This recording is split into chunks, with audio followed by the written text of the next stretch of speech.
Welcome, welcome, welcome. Thank you. We are so happy to have you with us today to celebrate. As many of you know, to welcome the month of May. It's a month where over 60 countries celebrate moms like us. We've handpicked 4 amazing mothers, including yourself, Thank you. from all over the world who inspire us. And we are really hoping that the people that we've chosen are going to inspire others. We're pretty sure that they will. The reason we're doing this is because we think there's something newly cool about being 50 plus. We know you agree with this and we want to share it. So watch out, everybody, for what's ahead. Each of the women we're featuring this month is walking the WUSUT talk, totally embracing life beyond 50, thriving at motherhood, work, and womanhood, supporting our message to shake up mindsets and to wake up the conversation around age.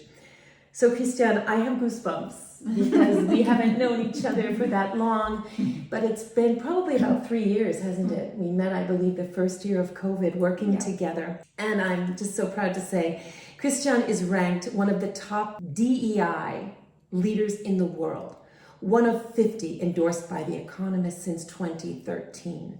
Diversity, equity, and inclusion.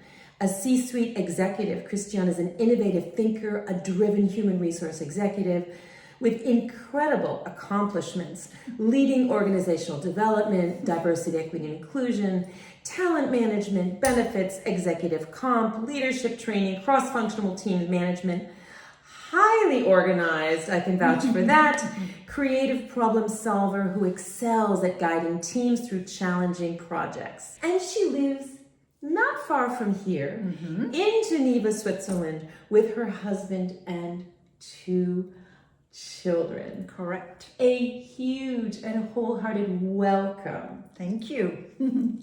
So Christiane, tell us, we would love to hear about your major life milestones and why do you consider these milestones impactful? Let's start there. Let's start there. Thank you for the warm welcome. Thank you for the warm welcome, both of you. I'd love to meet this amazing lady. Hopefully one day. Let me introduce you. Yes, exactly. I'm almost really humbled. Thank you. So the key milestones, I like to call them Kodak moments in my life.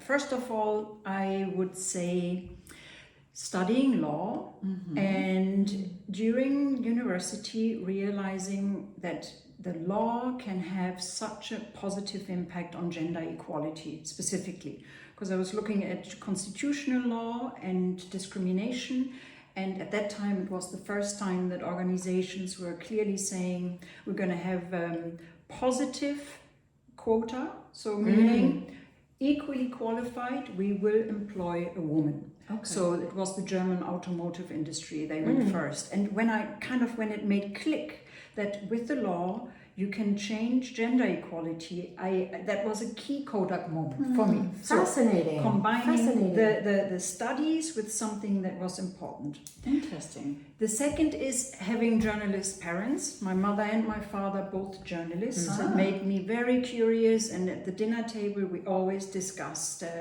what's going on in the world, economics. So I was taught to be in touch with the current key dimensions that are going on in life, and better not have a stupid answer when my father was asking something. Yes. Likewise, he was fully supportive of, as a woman, you can go as far as you want. Excellent. Full confidence. So, Kodak moment, journalist parents, Kodak moment, legal, Kodak moment, understanding that as a woman, you can go as far as you want.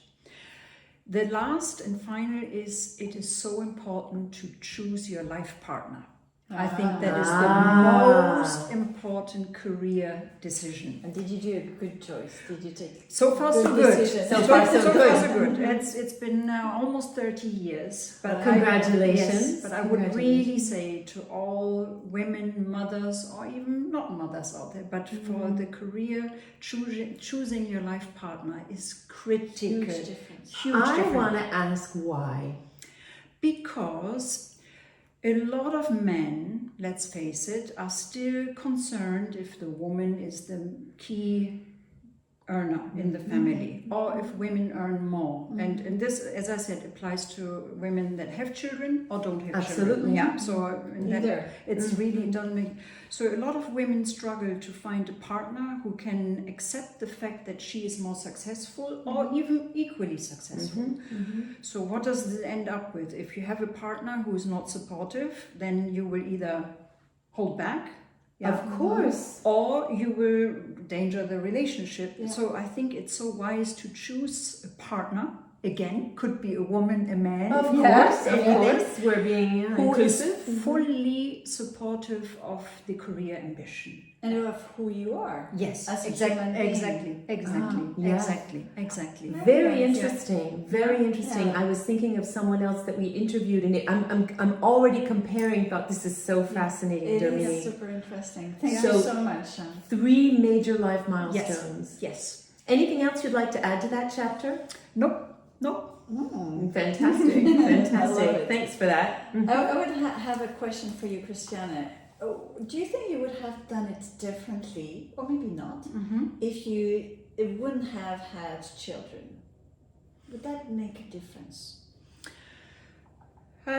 With regards to the career, or maybe I need to, if we Yeah, are more maybe specific, career, career-wise, because career-wise. you had an impressive career. Yes. And still do. Yes. And very often we hear people saying, "Oh, it's because she had or she didn't have." And I would be interesting to Yes. know, because I didn't have children. Yes. And very often they say, "Oh, yeah, but it's normal because you didn't have children." So I would I like to see. have I see. your views. I see. That's a great question. I see. So tying back to the previous, how important the Choosing the life partner. choosing the life partner, I would actually say the reason for choosing this partner enabled me to have the career, in all honesty, because without him or without this setup, I don't think I would have been able to pull off this kind of career with at the same time looking after 2 children. Yeah, and I'm very mindful what this means for single moms or parents that don't have the setup. Right. So I would say in my case, the good news is when you have children, you are more efficient, for sure. And I was way more relaxed in my job because I knew I had a reason to go back home, meaning the danger of working non-stop was no longer there. Because Very interesting. because I had something finally, because I was a late, I'm a late mum. I think there are even less flattering words for that. But I had my first child with almost 40 and the second with north of 40. So by that time the career was already cruising. Right. But I was working all the hours God sent. And I'm not saying I became lazy then. I would say I became more efficient, as in this is work, but then having private life. And when you have children, you have such a good reason to come home. So probably being clear on your priorities as well. Yes. And being really good at making choices between Yes. what was crucial, what was critical, and what was less important. Correct. Okay. And I will share something that is very personal, because we just had a dinner conversation, our family, yesterday, and we talked about did we do a good job in the education and upbringing or not. And my daughter said, almost. I asked, is it 10 out of 10? And she said it's 8 out of 10 because you were never there. And it's true. Until my children were 13 and 15, I was never at home during the week. So, but one person was there. So I think that's okay. But coming back, if that wouldn't have been the support system, then you cannot have global travel. Yeah. Yes, and just imagine your daughter say that, and you knew she was in the care of a nanny or someone that wasn't your husband. Exactly. You would be in a very different posture right now. Exactly. Very different. Exactly. Fascinating what you said as well, and I'm just going to counteract on that. Being a mom myself, a career woman, I stopped working for almost 7 years. Yeah. And I was the caretaker of our 3 children. And my husband said to me, I have never found such peace of mind knowing it's you at home. And you experience the same thing. Of course. You don't worry about organizing. You know they're making the right decisions for your children. Absolutely. Absolutely. Very important. Yeah, I mean, there wasn't a second where I felt they are not in the best hands. No, they were Of course, in the best hands. in the Yes. best hands possible. Yeah. And I would encourage more relationships to look at who is the best person suited for a period of time or the whole at the moment to take which role. Makes so much sense. And that's a huge takeaway for people of all ages. At all moments, look at who's good at what Exactly. and what makes sense now. Yeah. Well, home is also a company. That's where you distribute, right? Yeah. Correct. The role of everybody. Correct. And it's interesting of your two children. You said your daughter is 8 out of 10. Yes. My son said 10 out of 10. Oh, yay! See the perception. Yes. It's different, although they had the Good same, point. same Yes. dads, Good same moms, point. same The environment. perception The is perception different. is different. Yeah. Fascinating. Interesting. Totally. So, we are all over 50 in this room. Yes. We're happy to say, we are proud to say. Yeah. Some of us are even over 60 Yeah. in this room. And, one of the things that we look at is the advantages of being, let's say, a professional. We don't even have to say a career woman, but a professional 50 plus. What do you see as advantages or disadvantages of being 50 plus? I see only advantages. Yeah, me to too, start I have to with. be honest. I mean, We agree with you, obviously. we really do. Yeah. And I guess this gets back to the happiness curve. Right, we know it. Yeah, I'm sure you know it. And Explain I it. think Explain it. Well, I'm going to please. try it. I'm going to try it. It's basically a U shape. Yeah. And of course, we are very happy when we're young and when we grow up. And then, we read a lot about this. The first quarter crisis and stuff, 25. Exactly. It was just in the news the last days. So then it's kind of really going downhill. You have all the responsibilities, etc. And then towards probably around 40, it starts going up. Yes, Yes. totally. Yes. And isn't that beautiful? Beautiful. Yeah. It's very positive because It is. we're going towards a positive future and Yes, we going look up forward the to it. curve. Yes. So bringing that Absolutely. in the professional context, I would say women 50 plus, they very often bring what I would call a hockey stick career, meaning children are out of the house or close to, hopefully not too much care responsibilities for parents. It can happen, It the can happen, sandwich. the sandwich, the famous sandwich.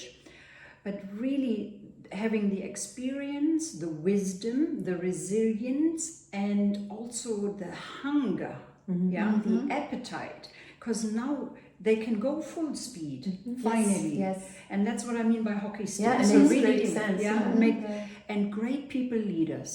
Because I think we all know the queen bee element that sometimes women in ex-com positions, they can be off-putting for other women. Not a role model you would want, a queen bee. She wants to be the only one. But the older the women are, the more they are really bringing others along and growing them and genuinely saying, now it's time to give back. Now I want to invest in their careers. And that I have seen a lot with other women, and that's now my role to. I'm there, but I want to help other women. It's fascinating to hear you because as you're speaking, I'm living what I am going through the same thing. Yeah. I love, and we've seen this in our mentoring and our cross-mentoring programs, I love mentoring and helping and guiding and I get just as much out of it as my mentees. And that's just what a win-win because we're so appreciated. And not only do we love seeing the person in front of us thrive, but also their return. Exactly. Their positive return, the 10 out of 10 we get from them in return. Because now we can thrive, do what we like, and also there's a sense of legacy. I get the same feeling when you see a direct impact on what you bring to others. is so much enriching. It And is. now we've got the experience. Exactly. Where when we were 22, 23, 25, we had to battle to get heard. Exactly. And to be included in the discussion. Yeah. So Well, I'd be interested. You make me think of something. I heard more than once this week that a woman over 50, one of our last interviews was almost 80 years old, and she said, I've never been taken so seriously as I am now. She said, they pay me 4 times what they would have paid me 5 years ago because of my age. And she said, I'm never retiring. Yes. I knew a woman of that age that made her first million at 79. Yes. So Surprised. have you felt that as well, that women over 50 are venerated in a way? Absolutely. And there's this, I don't like the saying consulting loves grey hair. Yeah, but it because does. It goes in the same vein. because it's Yes. reassuring. It's And reassuring. we've got experience backing us up Correct. to use our skills and strengths and experience of life and work Exactly. to help other people. Yes. Yeah. Yes. Exactly. Exactly. We've been talking about from an individual standpoint, but from a company standpoint, Yes. and you've been in corporate for so many years. Big corporate. Yes. Large ones, famous ones. What do you think workplaces would need to do to lift up and value the older mothers? Because now we wait much more time sometimes to have our babies. Yeah. And what do you think from a workplace standpoint? What do you think could be done to help them further? Right. A couple of things come to mind. First of all, returning from maternity, that's always a big topic, and there I think that's a whole subject on its own, where so many employers are still not offering the right level of flexibility and or career progression. But I'm going to zoom in my answer on mothers, but 50 plus and want to work longer. So here I'd say a couple of things: roles, co-leadership roles, sharing. Because what we just said, and where we got really kind of energized, was this giving back, this sharing. And maybe at 25, I wouldn't have wanted to share my job. Exactly. You want to protect. Protect my little kingdom, because I was Queen bee. go, queen bee. But now sharing a job with a man or a woman, absolutely. That's a very good point. It's a very obvious one in my view, because what do you give back? You give back the organization, your knowledge, your institutional knowledge, things that should not walk out of the door, but maybe you don't want to work 100%. So sharing in any way, flexibilities in any way.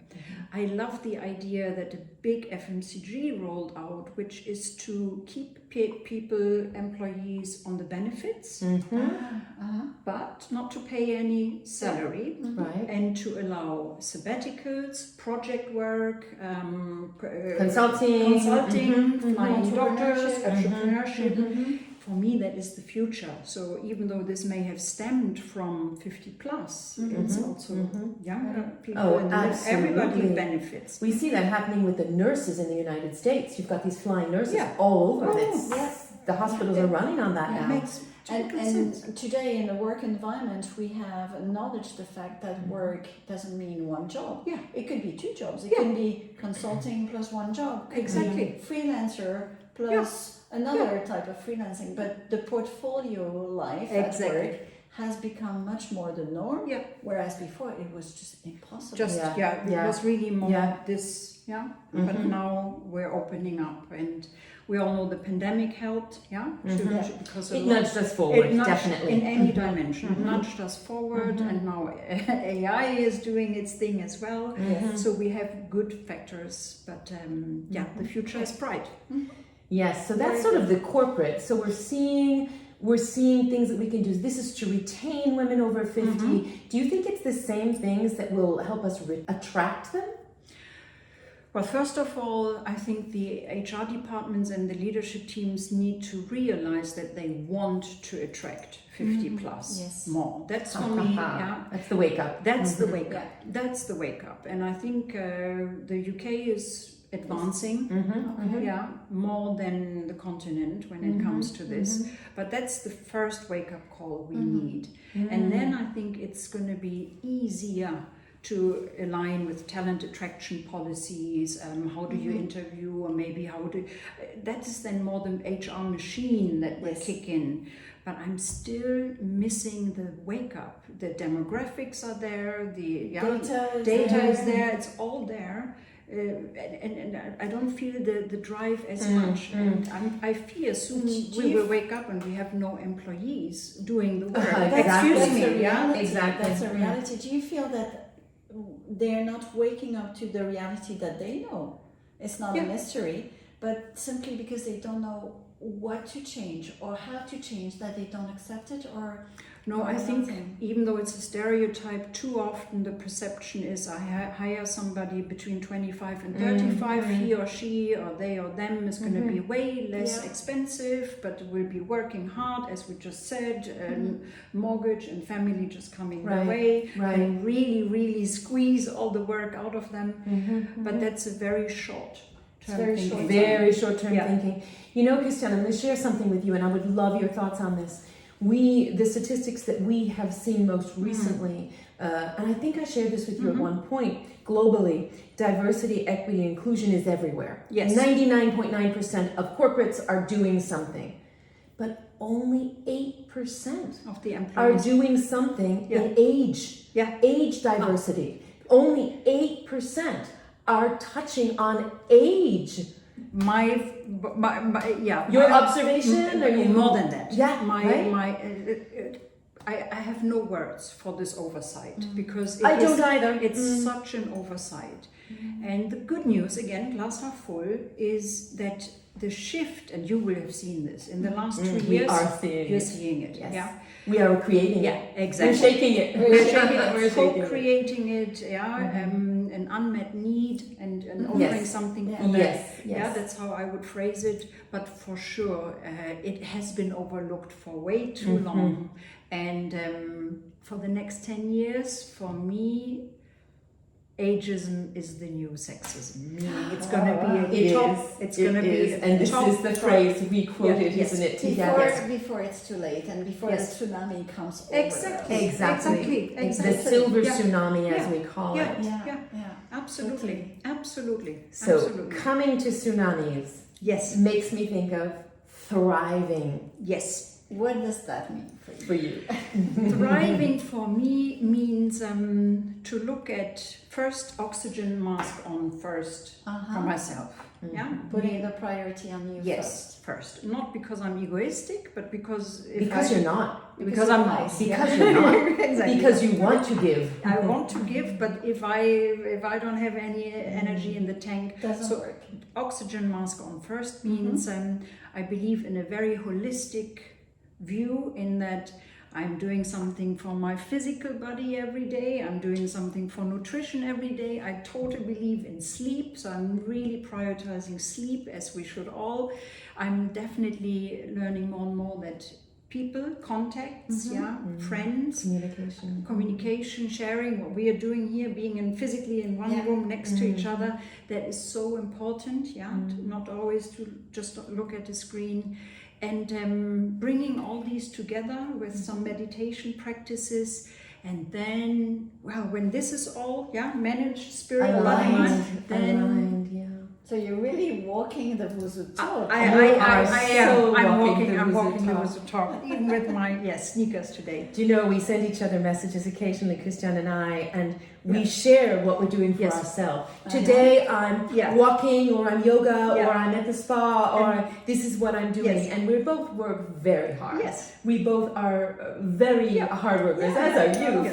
But what we don't share the work hard, we share the play hard. Exactly. And that's what creates this it's equilibrium. a shift in mindset. It is. Because the internal voice of I should, I should not, or but the should is gone. Yes. Now this is my choice. Yes. And you realize that you're your biggest and most important asset. Absolutely. As a whole. And I love the oxygen mask. It's so important because again, you, and I think this is a message for not only mothers, For but everyone. especially, but But mostly mothers- women, But mostly I will women. apply to become I mom. I will have you nieces are, and you are, nephews you are, and yeah, so- and you are the primary breadwinner in your household as Correct. well. Yeah. So Correct. these are roles that we take. The responsible women in the world, and we quoted a few of them this week on LinkedIn, need to think about that oxygen mask not as selfish. The oxygen mask is the most selfless thing we can do to preserve ourselves for others. Exactly. Exactly. Totally. Exactly. I think that's a fabulous way to It end is. an We're not coming absolutely down yet. delightful, Thank you. delightful Thank you conversation. both. Thank you both. Thank you so both. much, and wonderful pleasure. Thank you. Thank you. Onwards and upwards. Onwards and Absolutely. upwards. Yes. WUSUTing. WUSUTing. Visiting.